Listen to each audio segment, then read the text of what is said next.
I want to begin my time by talking about the issue of federal deregulation of chemical abortion drugs. Since mifepristone was approved in 2000, 25 years ago, the FDA has steadily stripped away safeguards related to this drug, no longer requiring a doctor's prescription, no follow-up visits, no adverse event reporting, and now allowing it to be sent through the mail. Earlier this year, there was a new study that analyzed 865,000 real-world insurance claims, and it found that nearly 11% of women experienced a serious adverse event within 45 days of taking mifepristone. To put that in perspective, that is 22 times higher than the FDA's long-standing estimate of less than 0.5%. While these findings alone are shocking, my conversations with those in the medical profession, credible medical professionals, lead me to believe that even this study may indeed underrepresent the scale of the problem. For years, we've heard the misleading and frankly very harmful lie that's being sold to women that this drug is, and I quote, safe as Tylenol.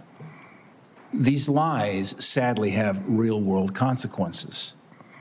Just last year, 2 women died as a result of taking chemical abortion pills because they were able to access them without appropriate medical oversight. And by the way, that's all allowed by the FDA. Mr. Secretary, I am grateful that you and FDA Commissioner McCary have already begun the process of reviewing this new data on the safety of mifepristone. We talked about this during your confirmation hearing. My question is, could you provide any update on the status and the scope of that review and whether the FDA intends to replicate studies like the one that I referenced? I think those are, I don't know if they're going to do an insurance claim study. That's one way to do it. I don't know exactly whether they're doing epidemiological studies or observational studies. I don't know exactly what they're doing, but I know I talked to Marty McCary about it yesterday, and he said those studies are progressing and that they're ongoing. So I will keep your office informed at every stage.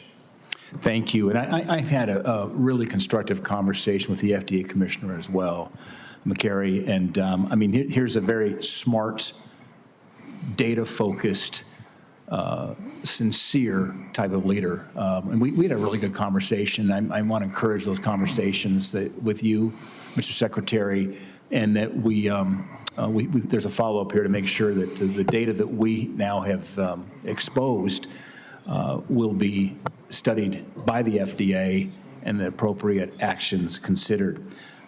Given the legitimate safety concerns surrounding mifepristone and your actions to roll back other COVID emergency measures, will you repeal the COVID-era telemedicine allowance, given that we're repealing these COVID-era regulations and emergency measures? Would you repeal the COVID-era telemedicine allowance for chemical abortion drugs and restore the requirement for an in-person doctor visit? Senator, I need to get back to you on that. I don't know if the White House has yet taken a position on that, but we will get back to you this week about that. Okay, all right. Thank you.